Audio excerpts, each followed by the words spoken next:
Som en temps de Covid-19 i des de la Societat Catalana d'Història de la Ciència i de la Tècnica ens plantegem el nostre present des d'una perspectiva antropològica. És per això que avui comptem amb Marta Lloé, que té una experiència professional en l'àmbit de l'antropologia de la salut.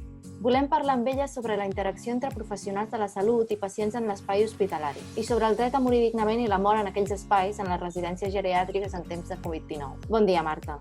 Hola, bon dia. Has tingut una experiència directa dins d'un gran hospital a Barcelona en plena pandèmia. Com a etnògrafa, i segons els teus interessos professionals, quines línies de treballs creus que haurien de definir una proposta de recerca? Bueno, depèn del col·lectiu al que ho demani o a qui s'adreci, però evidentment les tres que se m'acuden tenen a veure amb interessos molt personals. En segon lloc, que siguin aquelles recerques d'aplicació o d'utilitat, sobretot pels serveis de salut i pels ciutadans, i perquè qualsevol experiència que em pugui narrar respecte al Covid aporta aprenentatge, i aquest és l'objectiu d'aquestes tres línies que explicaria. La primera seria una, que és la que he treballat tota la vida des de la meva joventut, vinculada al morir i a la mort, però en aquest cas en situació de pandèmia. Seria la més etnogràfica, amb la que continuo treballant, i seria una indagació que pogués servir per a plantejar-nos més, aquest seria l'objectiu, la utilitat, com volem morir, i també la mateixa mort, quin significat té, etc. I un aspecte més afegit que m'ha sorgit ara, i és el tema del morir sol. Aquesta gran tragèdia que expliquen del morir sol com fos la pitjor manera de morir, quan veritablement, si ho contéssim, doncs moltíssims morirem sols per múltiples situacions inèdites. L'important, o la tragèdia important, no és morir sol, sinó morir amb patiment. I aquesta seria la que hauríem d'evitar. Això per una banda, de la part de morir. Després hi ha altres coses en les que treballo des de fa molts anys, que és sobre, que també s'ha discutit ara i per això m'interessen, sobre les fórmules noves de comiat. Això és tot un altre camp que s'han anat introduint eventualment, que sempre m'han interessat. És a dir, què s'inventa la gent perquè els comiats siguin més propers a la família, als amics, a la xarxa social. Això és un primer tema, és estrictament personal. El segon, en el que sí que estic treballant amb un equip d'una altra antropòloga i un infermer, seria respecte a la gestió interna del conflicte a l'àmbit hospitalari. Concretament, la gestió de la presa de decisions específica, no la gran d'organització de l'hospital, de les sales i distribució de malalts, etc., sinó què es feia a la sala, qui prenia decisions, quines decisions consideren ara, passat el temps, sobretot el personal d'infermeria, com a efectives, que van funcionar, quin era el perfil del personal que prenia aquestes decisions, no necessàriament el perfil jeràrquic, sinó el perfil d'aquella persona. Aquesta va ser molt resolutiva i vam tenir aquest conflicte i ella ho va resoldre. Aquest tipus de qüestions, que implicaria que, si funcionaven, es converteixin en innovacions que puguin ser aplicades en altres circumstàncies i no necessàriament en situació de pandèmia. Em refereixo a coses molt concretes del tracte i l'assistència del malalt, sobretot des del punt de vista de la infermeria, perquè és amb aquest equip que estem treballant, a partir d'entrevistes a infermeres. Volem ajornar-les perquè passi un temps i elles tinguin temps de pensar-s'ho, però són entrevistes directes. I el tercer seria un que no he indagat, simplement he recollit informació com a etnògrafa, que seria el rol dels grans mitjans de comunicació, sobretot el rol de la premsa escrita, que és de la que més informació he recollit en el procés de pandèmia. És a dir, què han dit els mitjans, quin ha estat el relat i quines han estat les imatges que s'han fet servir durant aquest procés. Aquests serien els tres aspectes que m'interessarien. Ara, activament estic només amb el segon, vinculat a la infermeria. Algunes línies de la teva recerca, com ara la relació entre pràctiques professionals i experiències dels pacients a les unitats hospitalàries tancades o d'aïllament, el dret a una mort digna o a la supervivència, han pres un caràcter central en l'actualitat. Relacionat amb tot això, acostumes a afirmar que tota pèrdua requereix d'un procés de dol. En temps de Covid-19, creus que ens hem trobat en una situació excepcional de moltes pèrdues sense processos de dol? El procés de dol sempre hi és, no es pot evitar, a no ser que a algú no li afecti en absolut la mort d'alguna persona propera. Seria bastant excepcional.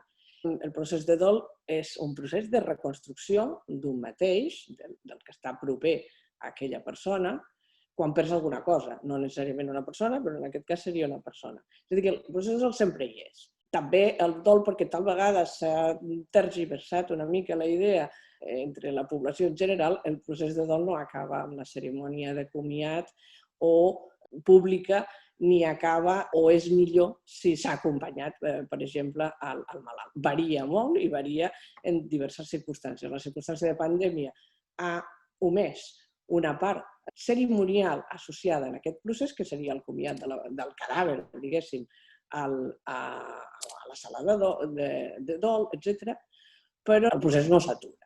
Que no s'hagi fet aquesta part del procés no implica que el dol sigui més conflictiu, perquè també la gent té recursos per inventar fórmules que supleixin aquesta carència puntual en tot aquest procés que pot durar d'entre 6 mesos, un any o 2.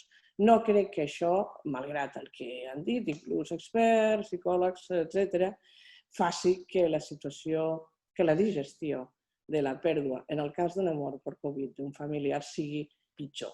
Paral·lelament, moltes pèrdues alhora, com ha passat ara, no implica que sigui també més difícil digerir-les, per la senzilla raó que es pot compartir, que desgraciadament, havent-hi més persones que han patit la mateixa circumstància, poden ajudar els unes als altres i ser creatius a l'hora de buscar fórmules per acomiadar-se col·lectivament millor, individuals o de la xarxa social o familiars. No em refereixo a les fórmules que les institucions puguin dissenyar, que en aquest cas dubto que puguin ser efectives.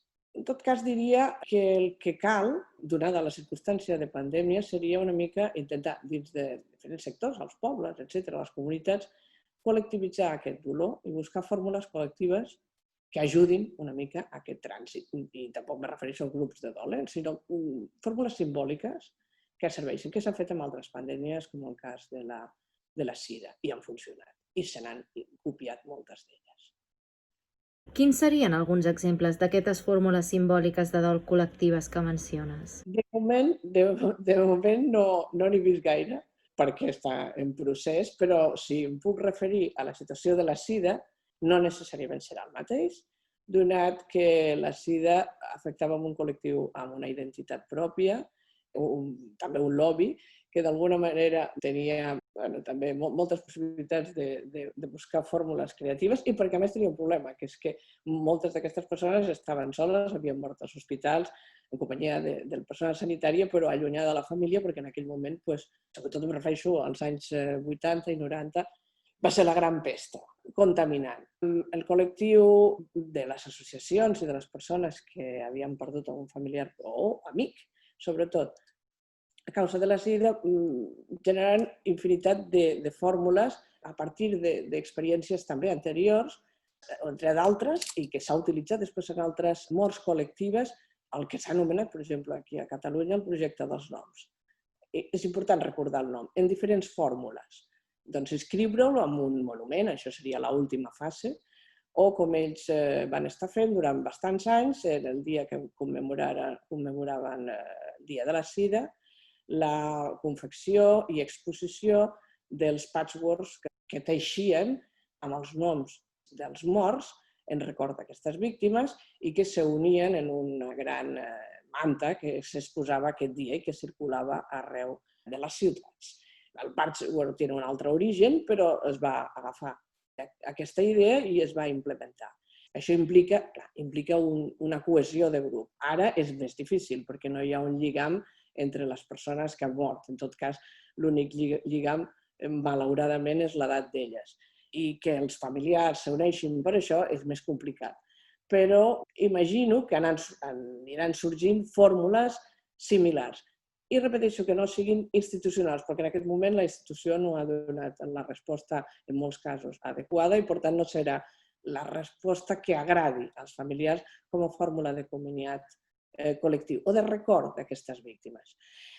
Se m'acut altres coses que segur que es faran. Per exemple, les llars d'avis tradicionalment, des de fa uns anys, algunes d'elles es confeccionen com uns arbres on van penjant el nom i un petit fragment de la història de cada una de les persones que han mort en aquella llar d'avis. Segurament serà, quan tot això comenci a atenuar-se, seran fórmules d'aquest tipus que s'aniran implementant i que d'alguna manera van servint, sobretot per no oblidar i per al que sempre diuen o diem totes les víctimes, perquè no torni a passar d'aquesta manera. En la teva recerca sempre has tingut molt en compte espais de pràctiques mèdiques on l'atenció a les cures i les emocions resulten centrals. Si fixem la mirada en els professionals de la salut i el treball a les UCIs i en els espais creats ad hoc per fer front a la Covid-19, creus que hi ha una consciència ciutadana del dramatisme viscut? La consciència ciutadana del dramatisme viscut crec que ha estat, en general, nul·la. Només aquelles persones que han estat a prop o que han estat en contacte o que coneixen el món de les unitats de cures intensives o simplement el món hospitalari poden tenir una idea de l'envergadura del que ha passat. La major part de la població no té ni idea, més confon moltíssimes coses. Pensa que una UCI és algo fàcil i que les persones estan despertes i passejant-se per la sala de la UCI. El drama que s'ha viscut allà dins, em refereixo als professionals i als pacients, està molt lluny del que ofereixen també els mitjans. Paral·lelament, el que ens han estat oferint són xifres i no persones. Sí que una història puntual, però poca cosa més, no una història col·lectiva de diverses persones que han passat per diverses fórmules assistencials durant el patiment que hagin tingut. Paral·lelament, les imatges de molts mitjans analitzen molt aquest dramatisme. Al principi, per exemple, recordo TV3 que eren sempre imatges fixes, la mateixa, repetitiva, havia una que era del clínic, constant, on no hi havia pacients. I moltes d'aquestes, al ser tan repetitives, s'acaben convertint en les imatges que molts dels que som fans de les sèries de televisió acabem veient a la televisió, que en el moment en què es converteixen en que es reprodueixen a la pantalla perden tot el valor real que tenen. Aleshores el que veiem és això, més aviat imatges d'una sèrie de televisió que no pas la realitat que allà està tenint lloc. Una altra cosa, dels carrers buits, ho he dit moltes vegades, m'hagués agradat passejar pels carrers buits, però després vaig pensar, no cal, perquè aquestes imatges també a les pel·lícules, quan s'han manipulat, han pogut oferir carrers de Nova York sense ningú o carrers d'altres ciutats en la ficció. Amb la qual cosa segurament no m'hagués cridat tant l'atenció com esperava, tot i que no vaig tenir l'oportunitat de veure. Penses que la formació psicològica d'aquests professionals els haurà resultat suficient en termes de caixa d'eines per a ells i per als seus pacients? Jo crec que els professionals no han estat formats especialment per això. Tampoc calia ni una escola, per exemple, jo, sobretot en el món de la infermeria, se'ls ha passat pel cap en algun moment què haurien de fer en una situació de pandèmia. Ningú té la culpa d'això, perquè ningú, òbviament, s'ho esperava. Per tant, ha estat més impactat del que podíem haver pensat. Paral·lelament, altres persones que han assistit als pacients durant aquest procés han estat contractats in extremis, molts no tenien cap experiència, per exemple, el sector d'infermeria era freqüent, m'han explicat les infermeres que hi haguessin estudiants de quart que encantats de rebre-les, però que no tenen l'experiència específica per a una qüestió d'aquesta. Però fins i tot persones, i hem entrevistat un parell, que han treballat en zones, en països en vies de desenvolupament o en zones de guerra o en alguna situació més o menys de catàstrofe, o inclús infermeres experimentades en la UCI, que aparentment ho tenien més assumit, estaven absolutament estorats, perquè, a diferència de les catàstrofes, ells mateixos estaven implicats perquè podien ser víctimes, i molts d'ells ho han estat, però també botxins, perquè podien portar el mal a les seves famílies en tornar de la feina. En conseqüència, què expliquen ells? Que actuaven una mica sobre la marxa i proveïts d'un cert escut, diguéssim, no tant la pràctica purament d'infermeria, sinó un escut personal de no implicar-se per evitar a sobre no portar una motxilla carregada cap a casa. No només la càrrega viral i permeteu-me la broma, sinó la càrrega psicològica, que semblava que era l'única manera de tirar endavant. Però no tenien eines perquè mai s'ho havien plantejat. I repeteixo que dos de les persones que m'ho han explicat, una havia estat en una situació en un país del tercer món treballant i l'altra treballa habitualment en una unitat de cures intensives i ho coneix. Diu, no hi ha color, ha estat completament diferent. De manera que han utilitzat els recursos que han pogut, d'aquí que estigui jo personalment interessada en preguntar quins eren els recursos que s'havien intercanviat com a viables per poder treballar millor i portar més buida aquesta motxilla cap a casa. Els pacients de les unitats de crítics o aïllats han estat un altre gran àmbit teu de reflexió al llarg dels anys. Els mitjans han fet públiques imatges i notícies de pacients supervivents durant setmanes i setmanes a les UCIs. Ens han semblat pacients desbordats, sense paraules, sotmesos al drama de l'ofec i la necessària respiració assistida. Més enllà de l'empatia i de la cura professional diligent, com sobreviu emocionalment el pacient a aquest cop? Veurem si relaten més coses, però la memòria d'un pacient intubat és escassa, perquè si estàs intubat, generalment estàs en situació de sedació profunda i la sedació profunda no deixa gaires experiències. Sí que hi ha una fase en el procés ho dic per experiència personal, en el procés d'iniciar la respiració autònoma en el que la sedació no és profunda i per tenir una certa interacció amb l'entorn i vas tenint idea d'on estàs, què passa, etc. i interacciones amb el personal sanitari. Però la resta del temps, si hi ha una sedació, òbviament no hi ha cap experiència explicable posteriorment. Ja dic que en aquest moment de trànsit sí, perquè un barreja la realitat amb la ficció onírica que pugui tenir per efecte de la sedació que li hagin aplicat, però poca cosa més. Ara bé, els que no van entrar en aquesta fase o que abans de ser intubats van patir l'ofec primer abans d'aquesta sedació, ho deuen recordar com el pitjor dels horrors, perquè no hi ha cosa pitjor que ofegar-se. I és difícil posar-li, per això potser no ho expliquen, paraules a l'asfíxia. És molt difícil. És molt difícil buscar la manera d'explicar aquestes situacions extremes.